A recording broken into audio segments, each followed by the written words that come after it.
Hello, everyone, and welcome to episode 71 of the Ask Historians podcast. So right off the bat, I need to apologize to our listeners for being a little bit late on this episode. We usually do try to come out on Fridays, usually in the morning, every other Friday. But unfortunately, this episode is a little bit cursed. So not only was there a bit of a delay in getting this episode out due to some technical difficulties, but the episode itself has, it's not up to the audio quality standards of the past few episodes. I've put a lot of work into the show from the beginning, and if you've listened to the early episodes, listen to the more recent episodes to make sure that the audio quality is pretty good. This one, unfortunately, was just plagued by just some mic issues and a little bit of dodgy internet, and and some construction going on next door that left out kind of droning hum that on the background that I had to kind of edit out. So unfortunately, the audio quality is not up to our more recent snuff.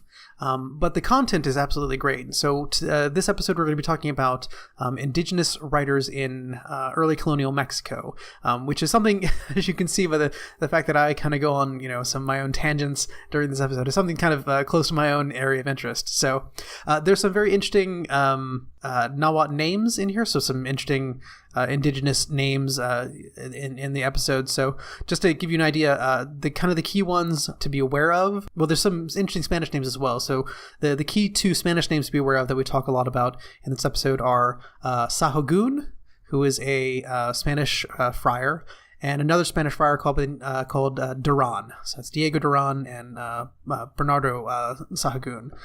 Bernardino? Oh man, I should really know this. This is embarrassing. The indigenous names that we're going to be covering mostly are going to be the people I call the Dos Fernandos. So one of them is Fernando Tezozomoc. So Fernando Tezozomoc. And the other is Fernando Ixtlilxochitl. So we kind of just run that out there as Ixtlilxochitl. So if you hear a name you probably don't recognize unless you're a native Nahuatl speaker, which good for you, that may be one of them. The other one that we mentioned briefly, I believe, is Chimalpahin.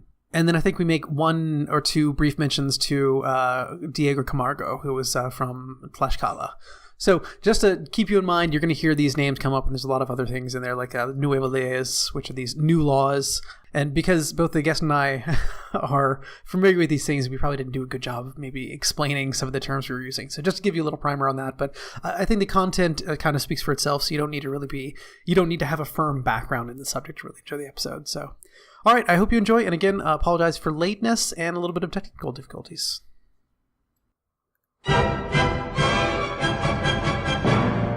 Welcome to the Ask Historians podcast. Hello, and welcome to another episode of the Ask Historians podcast. Today, I'm here with Richard, who specializes in a certain part of Mesoamerican history, really kind of in the, I guess you'd say, the early colonial period. But why don't I give him a chance to introduce himself? So, Richard, what got you interested in this subject? Hello, Sean. Thank you for the introduction, the invitation. I'd say it's a bit complicated, but I first started getting some interest when I was studying in Spain for a while, and took some classes on early modern Spain, Latin America as well. And I was traveling a bit in South America too, and then specifically for this topic, I think I also took a class on early modern Latin America, which kind of led me more or less to this area. Yeah, so why don't you go ahead and give us a brief rundown of what we're going to be talking about today? Sure. Yeah, so the topic, I would say broadly, we could say native scholars in Colonial Mexico, which was then known as the Viceroyalty of New Spain at the time. Basically, we'll look mostly at the Valley of Mexico, so more also the administrative center at the time, from around in the 16th to maybe to the early 17th century, more or less. And I think look at native scholars, Franciscans, also their role at the time, and I think especially the exchange between Hispanic and native Mexican culture and ways of dealing with history. So, I mean, if we're going to be talking about scholars, I mean, particularly back in the 16th, 17th century, I mean, these would probably be people who are already kind of, social, political, economic, religious elites. So, who were these, when we actually get around to actually talking about some of the specific, scholars, but can you give us an idea about what the kind of setup of the social structure of the indigenous people of the time was at that time? Just kind of briefly touch on that so we know who we're talking about here. Okay. Yeah. So, I think for that we're looking now at, the time after the so-called Spanish conquest here. So mid-16th century and to late 16th century. And one thing that's important to keep in mind here, I would say, is so-called casta system, which played a big role in the administration here in Mexico and general in Spanish America.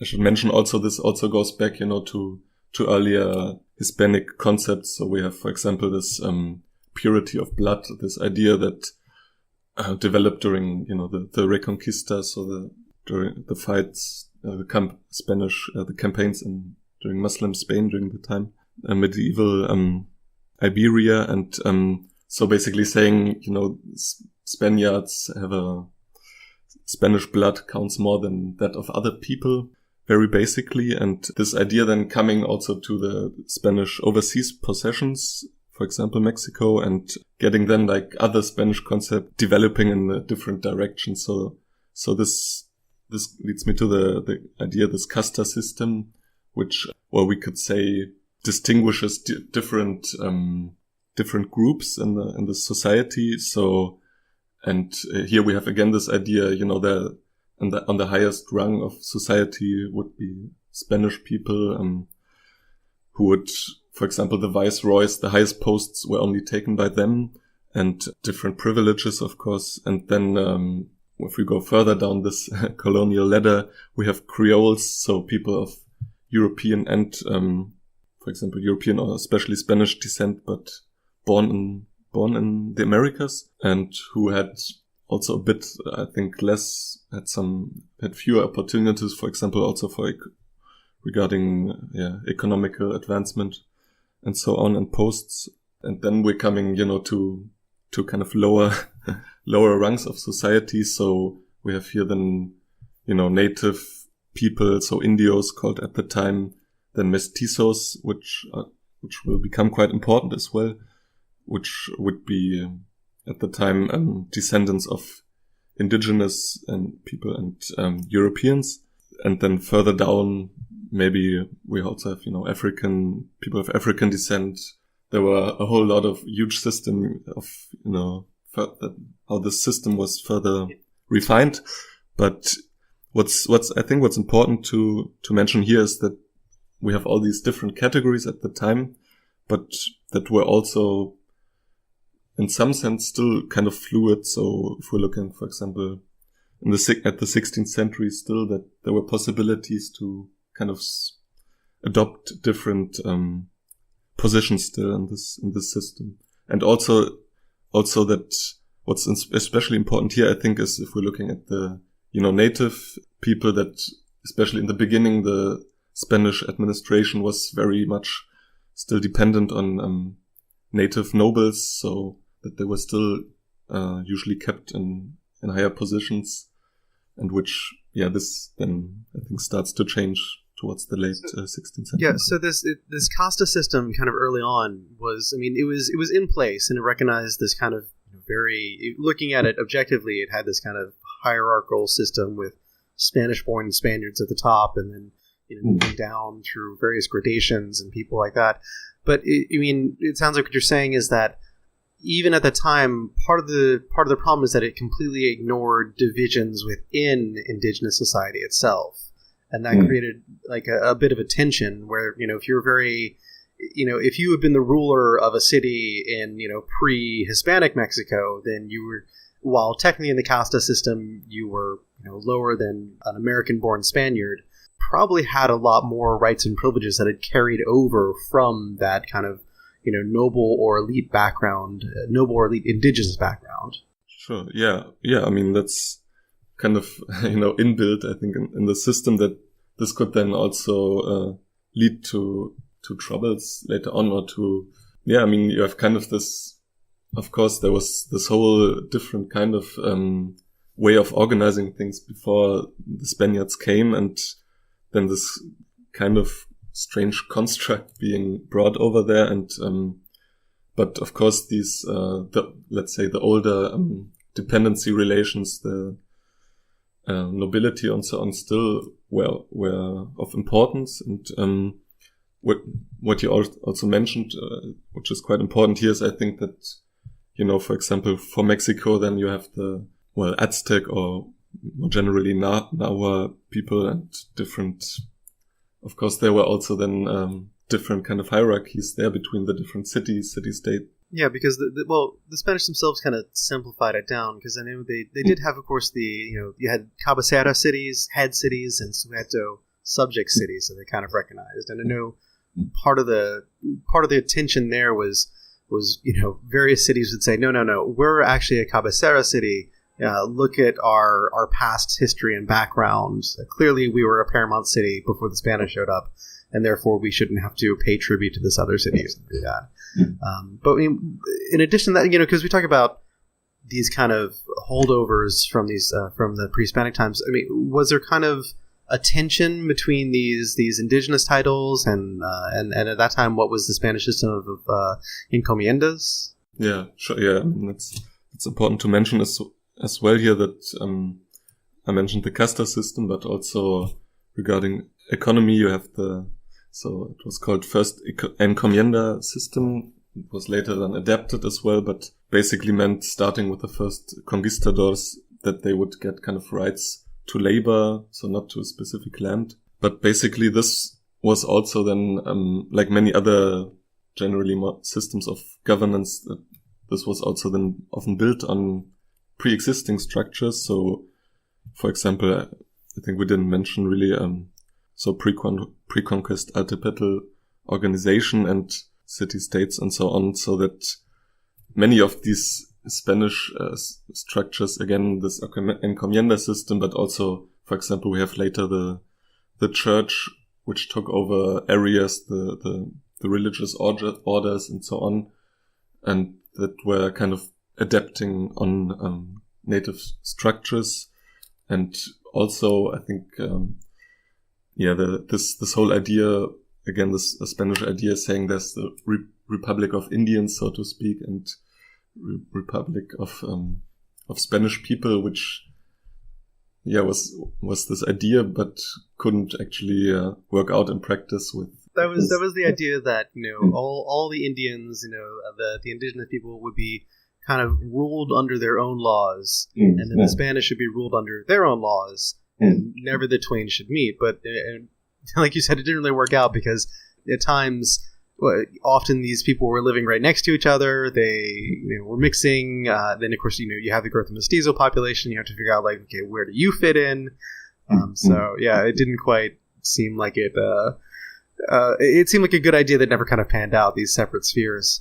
Yeah, and also, sorry, just forgot to mention what another kind of tension built in here, I would say, is that, for example, I mentioned native nobles who are still in power, but also the Spanish idea was here, and often to bring indigenous nobles from one community to another. They would be less powerful, but which again, of course, created more tensions than in these regions. Yeah, and there's, I guess we didn't want to go too much on a tangent, but there's a lot of people moving around just in general all the time. Partly just because, I know that there were indigenous people, they would try to just, pack up and leave where they were born, so they wouldn't have to pay the tribute burdens there.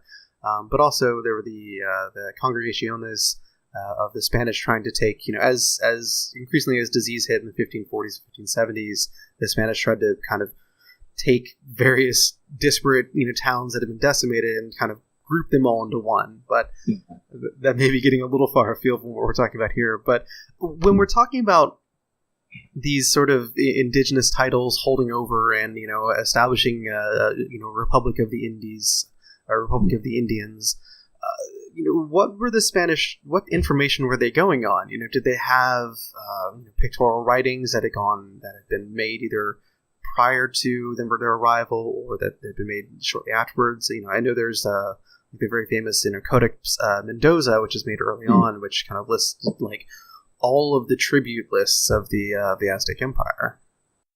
Sure. Yeah. I mean, that's, of course, there were, like Codex Mendoza is one important one. There were also some codices and, containing, as you know, like pictorial, systems. And, you also had maybe kind of like geographical sort of like maps, and where tributes, were listed and where, also dependencies between the different, groups and so on. But, I think here it's a bit problematic regarding the sources that, of course, the Spaniards, it's kind of ambiguous, the Spanish attitude here. On the one hand, they sort of needed this information to also organize, because they had to kind of build on these pre-existing structures.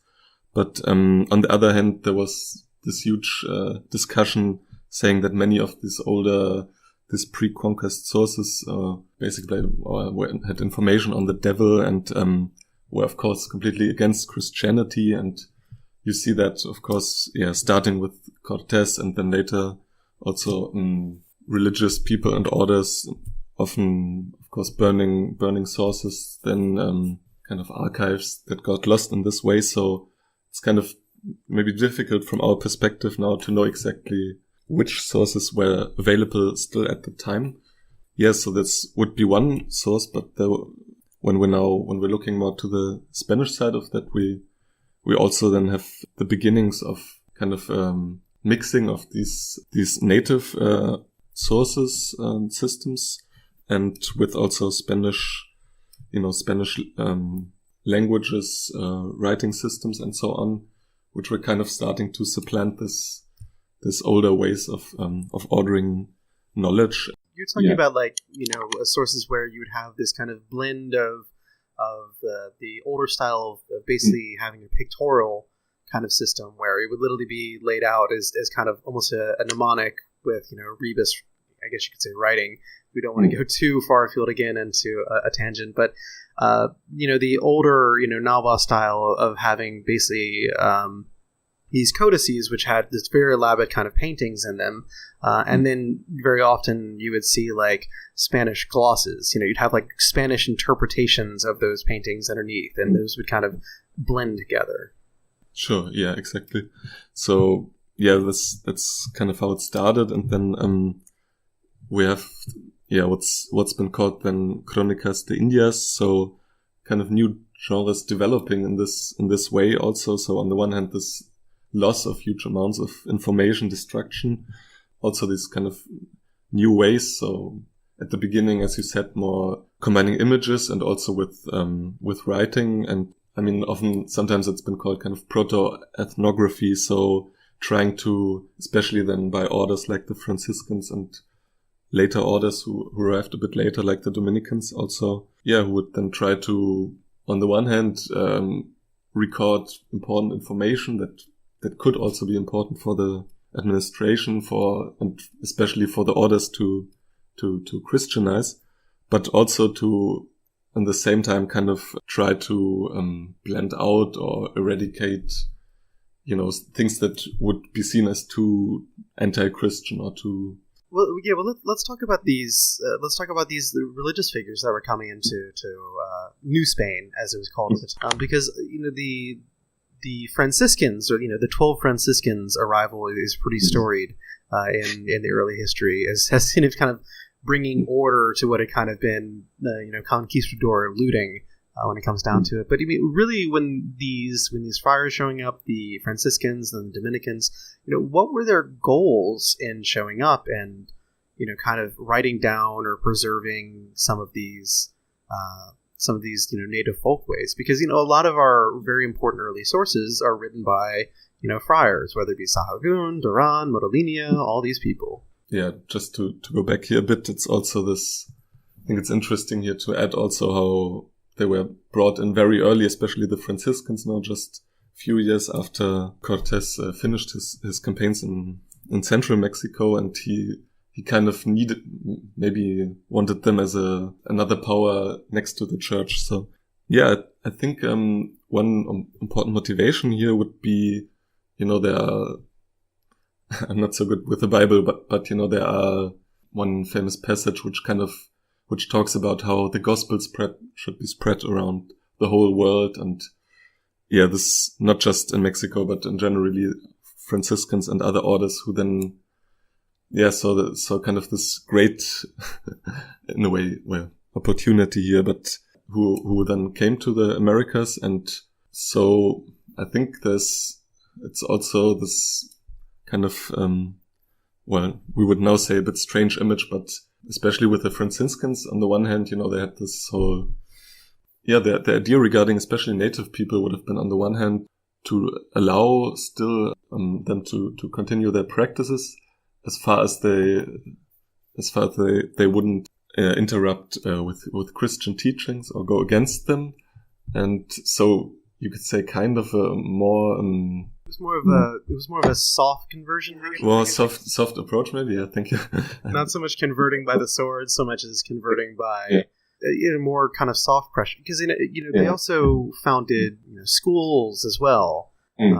Particularly one school in particular in Tlatelolco, the Colegio de Santa Cruz, which had a lot of, I guess you'd say, the elite children going there, because there had previously been an educational system specifically for kind of the children of the elites, the Calmecac system, and it seemed like that this Colegio kind of replaced it in a way. Yeah. One thing I was trying to get there a bit, but it's interesting here is also how the Franciscans would, on the one hand, this more soft approach, but again, also seeing native people kind of as innocent children who could be molded to Christianity, to their teachings. So, you mentioned the Colegio de Santa Cruz Tlatelolco, which was founded pretty early on, 1536. So the first kind of institution of higher education in the Americas. So native nobles were basically the target group, and the first idea here was also to kind of to aid, of course, in conversion here, that natives who would in the end become priests and could help in conversion, because obviously one big problem here, friars, was the language barrier, that they couldn't communicate too well in the beginning, and but on the other hand, also that what we talked about before, also learning that teaching native nobles about Christianity and languages, European languages, would kind of then feed back and help the Spaniards, the Europeans, to get better understanding also of this native culture, and also help them in this way.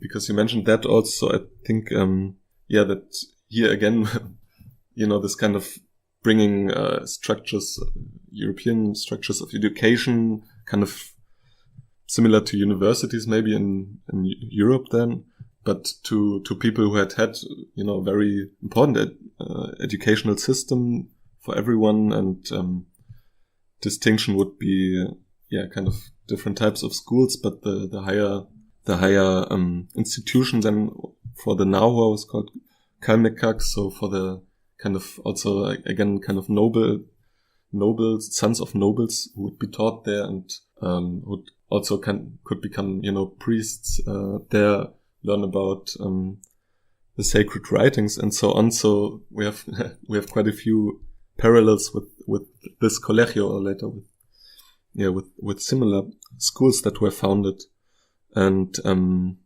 which they kind of built on that, but also we have quite a few differences, of course, here. So teachings of Spanish, Latin I mentioned, and also Nahuatl, the main Nahua language then was taught, which is quite interesting, and basically to help again with translation. So there were many translation projects, like the first dictionary, Nahuatl dictionary.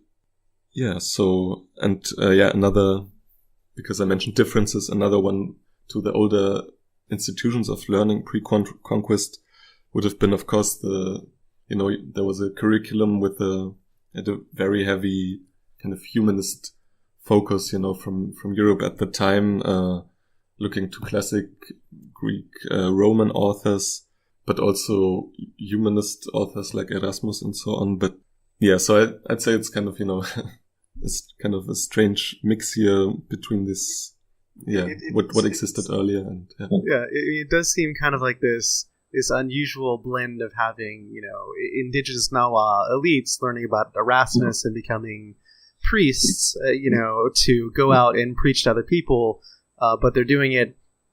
They're doing it so they can learn to preach to those people in their own native language, and at the same time, they're also helping on projects like Sahagun's general history of the things of New Spain, which it kind of goes back to what you said about being like a proto-ethnography, because it's this huge, massive, series of tomes, which is basically just like an encyclopedia of indigenous life at the time. Sure, yeah. I mean, that's a really important one. What's interesting here with Sahagun is also, we say he collected lots of information, of course.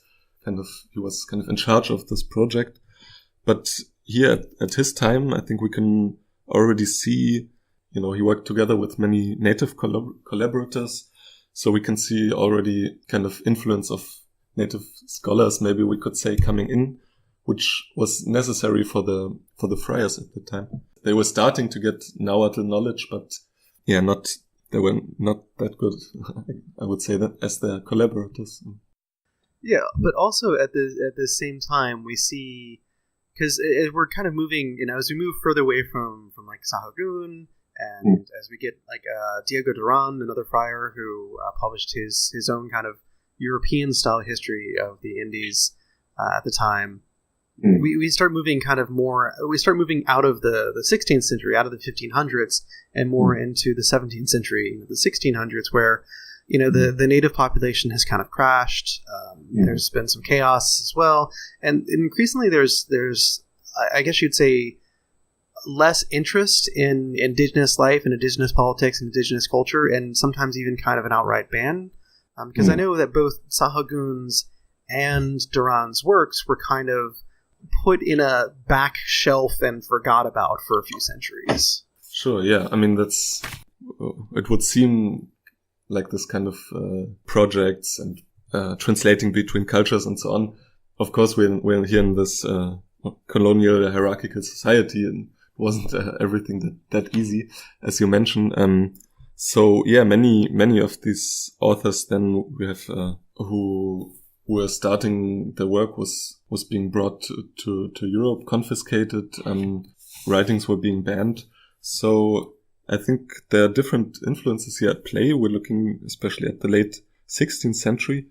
The first thing here you mentioned, shifting attitudes towards native people. So one thing we can see here is especially, for example, I mean, there were huge debates already in the mid-16th century with de las Casas and so on, and leading to kind of, nuevas leyes, they were called, so more friendlier jurisdiction, which was now in the late 16th century being turned around. So on the one hand, church jurisdiction, we have the Council of Trent, others, which was started restricting much more also in what ways people could write on native culture. But basically the effects were then that much less was allowed, it wasn't allowed to write so much, but also the native people, for example, here in the Colegio de Santa Cruz and other places were much more restricted what they were allowed to do, following sermons and so on. I think this is one influence, jurisdiction.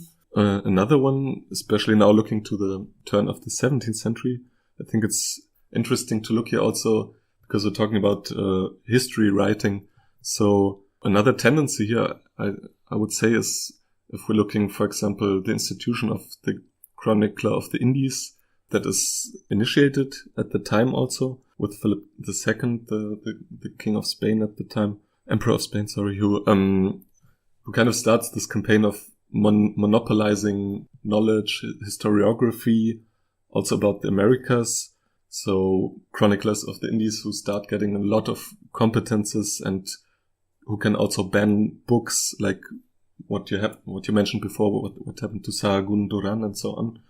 So kind of this jurisdictional influence, but also from the direction of the crown, kind of monopolizing knowledge, which didn't actually work out so well in all cases. Do we see kind of a drying up of, or a decline in these sort of proto-ethnographies and kind of early writings, particularly by indigenous people writing about indigenous subjects? Yeah, I mean, what's interesting here is now that I wouldn't say drying up, but I would say there's actually kind of a new generation coming in now who kind of has to actually more adapt to these more difficult maybe influences. What I kind of forgot to mention here also, I mentioned legislation, but there were quite a few things at the late 16th century. You also have, of course, the Counter-Reformation in Spain. You have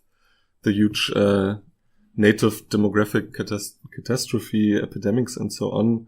So for this native nobles, it's the kind of their dependency systems they could still build on were starting in many places to collapse, so that there was kind of more pressure here. And so on the one hand, maybe we can see in some ways decline of the more traditional elites of the people, traditional nobility who had been in power.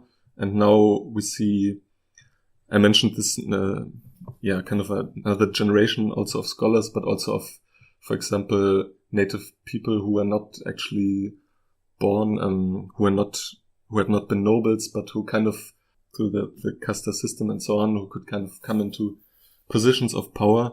And also I think this new scholars, for example, Fernando Ixtlilxochitl is important, Fernando Tezozomoc, Domingo Chimalpahin, and Diego Muñoz Camargo. These form maybe the best known ones today, who kind of had to adapt more to these changes also. Now, were they still connected to this the collegio system? It's a bit hard to tell. I think.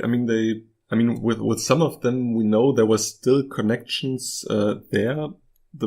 I think the problem is that, especially with this Colegio, we talked about the Colegio de Santa Cruz, the late 16th century. It's starting to, the influence is starting to collapse, and becomes much less important.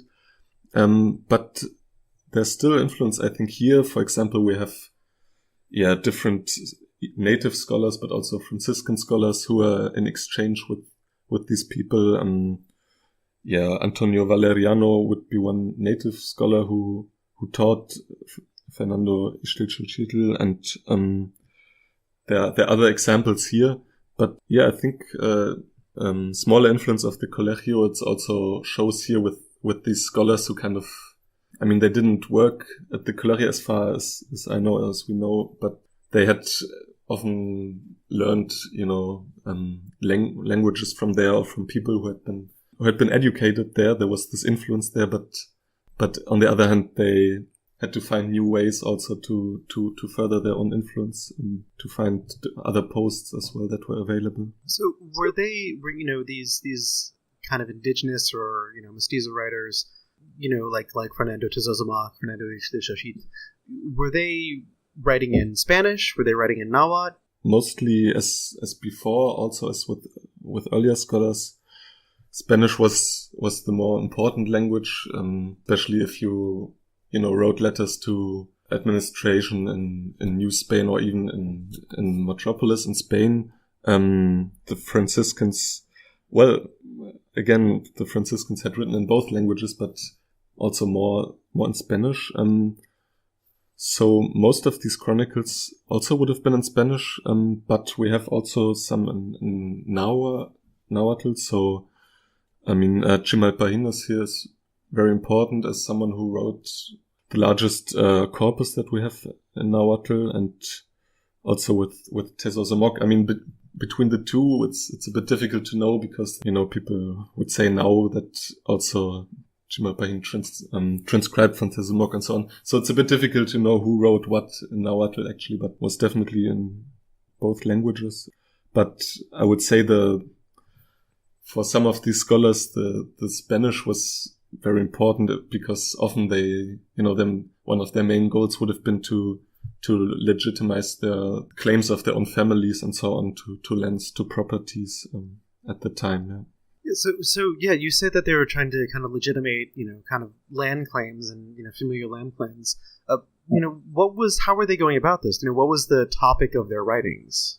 I think one thing that's important here also to add here is, of course, before the conquest, you would have kind of the Mexica, the most important power of the Aztec Triple Alliance. So I've been able to kind of control more the different information of these different groups, but this didn't exist anymore now in this way. So what you notice with these different authors is in many ways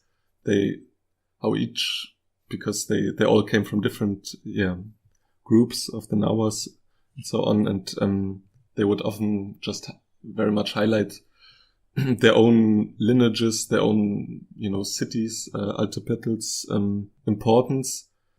So there's one major feature, and this also I think can be connected also to the nature of writing at the time in the Americas.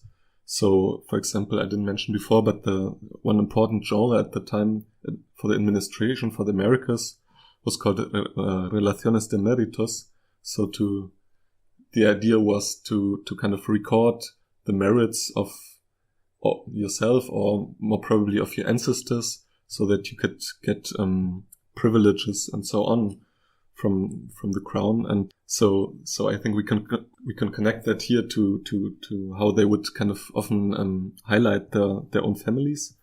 But also another thing to take into account here is also kind of playing down, I would say, in many ways native faith, because at the time, as I mentioned, the Franciscans, the church was also influential, of course, so they kind of had to downplay how important native faith would have been for their own ancestors. And maybe what you also notice sometimes is kind of some person from one group who would then kind of say that this other group, they were, sacrificing lots of humans and so on and doing horrible things, but my own ancestors would have never done that. So you can see the intent behind that, of course. Yeah. There's kind of a melding here. Like, it goes a little bit back to what we were talking about earlier with, these, sujeto and cabecera cities, where they were part of the impetus behind these writings in the 17th century was to say that, my city was really great, and therefore, we have claim over here. Because I know that, Chimalpahin was from Chalco, which is a city in the southern part, and Ixtlilxochitl was from Texcoco on the eastern shores, then Tezozomoc was from Tenochtitlan and that family as well. So we had all these people from like these very different centers of power that existed before the Spanish, and they were all trying to make their land claims as essentially to kind of hold on to their family heritage and also the incomes that came from it as well. But they're doing it in a way that is acceptable to the Spanish authorities.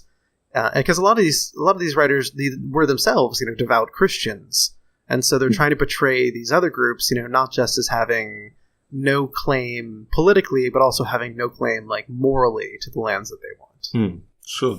Yeah, exactly. Yeah, and I think adding to that also what you mentioned now, it's also interesting here to see that some writers like Tezozomoc who descended from the Mexica, who had been in power at the time of the Spanish conquest, so he could draw on that. But then someone like Diego Muñoz Camargo came from the Tlaxcaltec group, so who had actually not been part of the ruling Aztec Triple Alliance, but which also Cortes mentions them quite a lot, other Spaniards, so they were very important allies actually against the Aztecs. So he got in a very different way draw on that, and then but other authors kind of had to find ways around that, who didn't have these advantages in a way. Can we talk just briefly about Fernando Alva Ixtlilxochitl, because Yeah, I think he kind of epitomizes what we're talking about here. So he was the one who was from Texcoco, and he wrote his kind of history of that area and history of his own people. But he was very much in writing. I mean, he had some interesting elements of it in the fact that he both kind of boosted, his own ancestor Nezahualcóyotl, who was this very important figure among the Aztecs.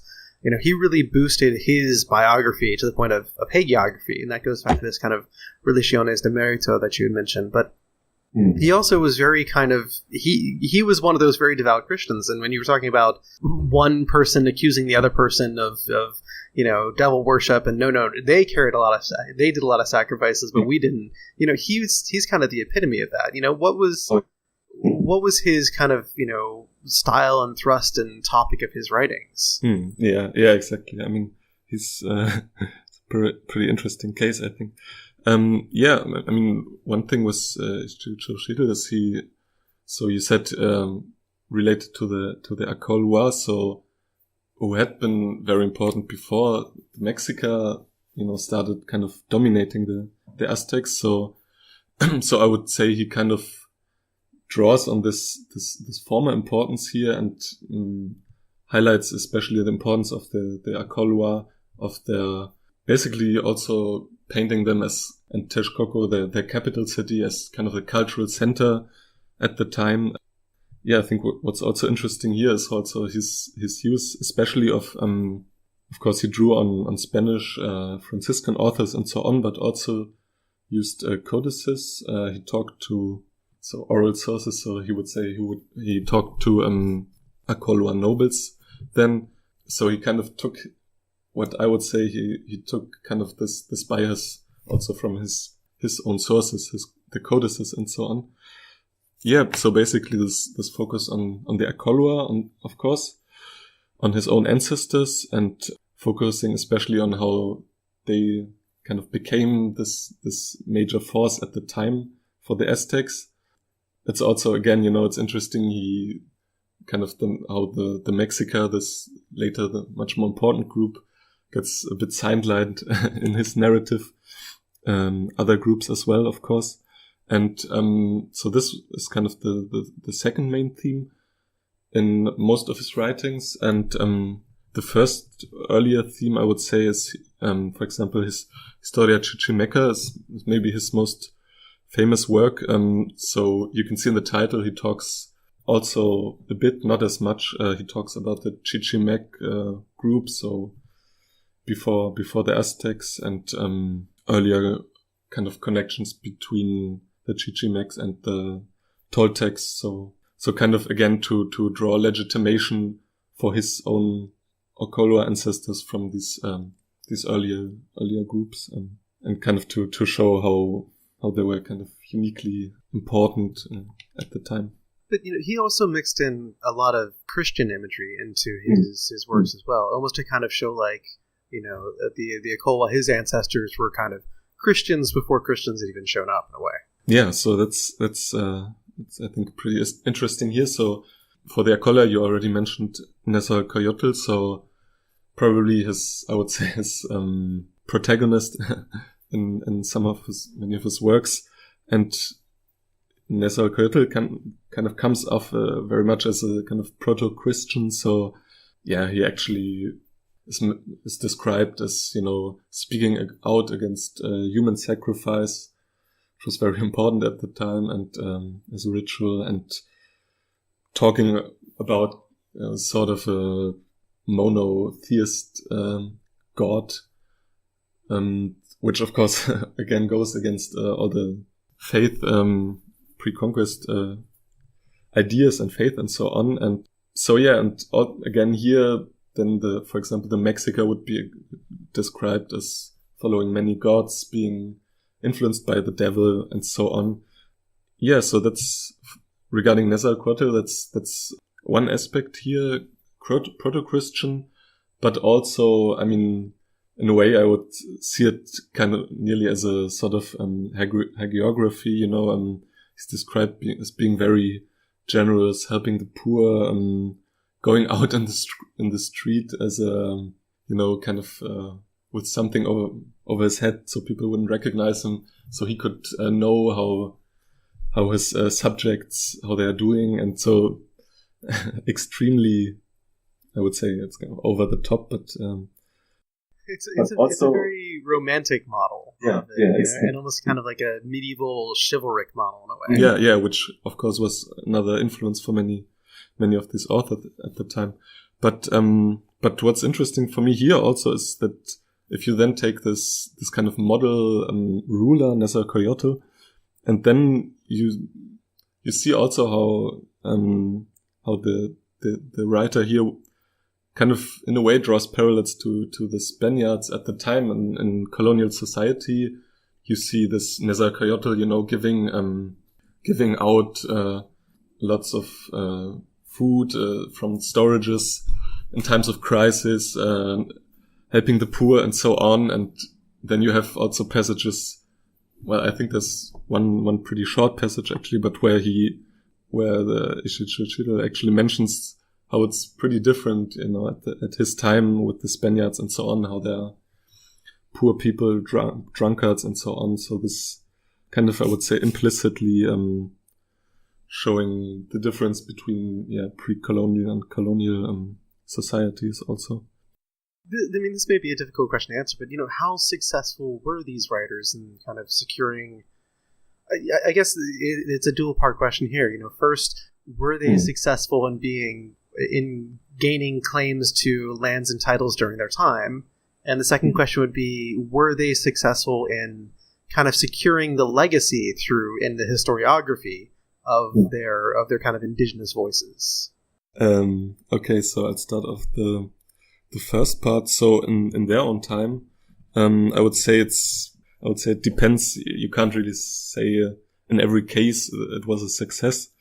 But yeah, for example, if I stay with this author here, Ixtlilxochitl, I think it's you can see how in some ways he could actually benefit through his writings, which of course we mentioned this was one of his main intentions here, to hold on to traditional titles that had been in his family for an indigenous community. So, for example, he went to court many times to defend those, and he also managed to secure pretty high, I would say, high posts that were available for, as a mestizo person that he was at the time. He was interpreter at the General Court of the Indios, for example. So, which was allowed him by the crown. And other examples would be, for example, also the other mestizo author, Muñoz Camargo, who actually also went to the royal court in Spain with other Tlaxcaltec nobles, and they brought, of course, writings there to show kind of their claims, traditional claims again, and they were then allowed to keep rights over some native communities, but not over all, not all that they had asked for. So it's always kind of, some of these authors could find success in a limited way, maybe, but not all, not everything, because, well, we talked about this. Of course, there was a large hierarchy in place here, and many positions also were just not open to mestizos, to Indios at the time. So this may be kind of more limited perspective. On the other hand, what you mentioned also is regarding their legacy, maybe at the time. So maybe one thing I forgot to mention here is also, or maybe that's also regarding legacy actually, is to kind of, because I was talking here about how they were the topic of all these chronicles, of course, were native rulers, nobles, and so on, and so of course we have it's a completely different perspective here also on history than what we see with Spanish authors at the time, or European authors, universal chronicles that would of course always focus on Christian Spanish kings and so on. And so for me I would say kind of something that was also formulated, for example, by Ixtlilxochitl, saying that this history of this kind of new world was also of a very great interest, compared to the old world, and also their history. So I would say, also kind of drawing a bit back from descriptions just on the conquistadors, like what Cortés or Gomara also would write. And also, because they would, of course, always highlight their own ancestors' roles here. But also, what I mentioned before is, in addition to that, they would use actually these native traditions of recording, history of. Actually, some of them would even say that the native sources would yield much more information, of course, here. So just, I would say here, very, very different conception of history, actually. And in relation to that, regarding again, the legacy, I would also say, kind of this, the native agency in place here. So, what I've been trying to talk about a bit before is actually these native scholars, of course, they were building on existing models coming from Hispanic traditions, relaciones de méritos, and so on. And they would visit, the Spanish and the colonial authorities. But this was also, they were kind of adapting to these practices and using them also for their own gains, I think. And so native agency also having different perspective, and also I would say maybe as a different point here that these different ways of also looking at the past, I would say, would then go on to also influence later authors, generations of authors, even to the 18th century. So you would have people like this was earlier, but for example, Juan de Torquemada's earlier Franciscan author also, who talks a lot about the Aztec past and so on, but who also collaborated again with Ixtlilxochitl, who took perspectives from him, used similar sources and so on. So here we have one Spanish author, but also we see later, then again, Creole authors who would, in the 17th to 18th century, become much more important. Carlos de Sigüenza y Góngora is one very famous one. There are others who kind of built on these earlier Mestizo and Indigenous scholars, and to focus much more on the actually native past Mexican history in favor of the European precepts, I would say. So just to kind of bring us to an epilogue here, because it's very interesting that you had mentioned about how there's this kind of stronger tradition within Mexico and even New Spain during colonial times to draw upon these authors. And you mentioned Torquemada, which is an incredible work. But to kind of put you on a spot here, why are these writings not particularly better known in the English-speaking world? And I know part of the problem here is that a lot of these writings have never been translated into English. I know Chimalpahin has been, but as far as I know, Alva Ixtlilxochitl's Historia Chichimeca has never been translated in English. It's being, I think, at the moment. Oh, that's great. Yeah. Tezozomoc's Chronica Mexicana has never been translated in English. Portions of Torquemada's Monarquia Indiana have been translated, but never the whole thing, because it's like 5 giant volumes. It's kind of understandable, but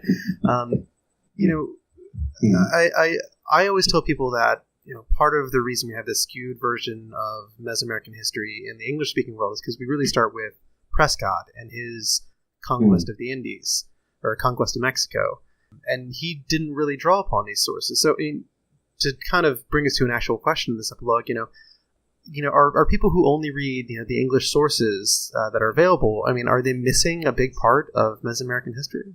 Yeah, sure. I would say that's a great point. Of course, as you said, most of these sources just weren't available.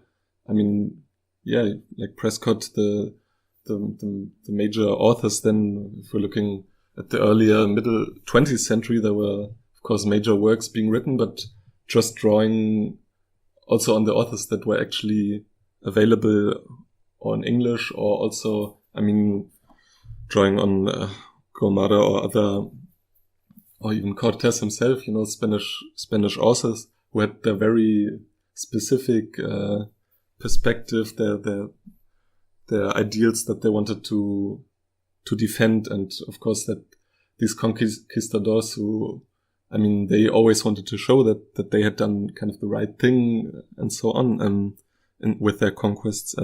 So very skewed perspective here on the one hand, and on the other hand, you said, the translations that have been missing are still in a way. I mean, Sahagun, of course, has been translated as well, which is not exactly the native perspective, but also again, what we talked about a bit earlier is also that, I mean, many of those were, yes, on the one hand, many authors who had been lost actually for a long time. Many of those had not even been published in Spanish, of these indigenous authors, and until the 19th century. But also on the other hand, just as you'd mentioned, just that it's problematic if we don't see the Spanish or even the sources in Nahuatl, and we lose much of the history in that way. Yeah. Well, Richard, I want to thank you so much for speaking to us on the Ask Historians podcast today. Thank you for the invitation. And as always, thank you all so much for listening, and a very big thanks this episode to all our Patreon subscribers, because as just an example of how cursed this episode is, in between recording my intro bit and my outro bit for this episode, my microphone died. So I'm now recording from a brand new microphone, so thank you all so much for supporting the show, and in particular, big thanks to 40K Freak for their generosity. So I hope you enjoyed this episode and got a glimpse into a part of history that really is very much ignored, and a little bit is that, well, probably a big part of that has to do with what Richard and I were talking about at the end there, that a lot of these sources have never been translated into English, and the ones that have been, a lot of them have only been translated into English in the past 50 or so years. For instance, the kind of authoritative translation of Sahagun's works only came out in the 1970s. Before that, they were only available in Spanish and Nahuatl. So if you didn't read Spanish or Nahuatl, and the texts are actually different, so the actual Nahuatl text is different from the Spanish text a little bit. And actually, James Lockhart has a great book called We People Here, who does a kind of a triple translation on the pages. So you can read an English translation with a facing of the Nahuatl on the other page, and then on the facing page there is the Spanish. Is the English translation of the Spanish. It's pretty interesting, so you can pick it up. I'll probably just recommend that as as my book for the next book giveaway, which will be coming out in the next episode. So enough rambling for me. I hope you enjoyed the episode. Hope you got a glimpse into Indigenous and Mestizo life in early colonial Mexico, and just kind of got the idea that, the Spanish conquest didn't mean that all those people went away. These huge epidemics that swept through Mexico didn't mean that those people went away. A lot of them died, yes, but Mexico had a huge population, and there were still millions of them left. So keep that in mind, and I hope you enjoyed the show, as benighted and cursed as it has been. We'll see you in 2 weeks. You've been listening to the Ask Historians podcast. For more history like this, visit us at reddit.com/r/askhistorians and ask over 100 historians and enthusiasts anything you want to know in history. Find us on Twitter as @AskHistorians, and subscribe to the show on iTunes. Or visit askhistorians.libsyn.com. Thank you very much for listening, and join us next time on the Ask Historians podcast.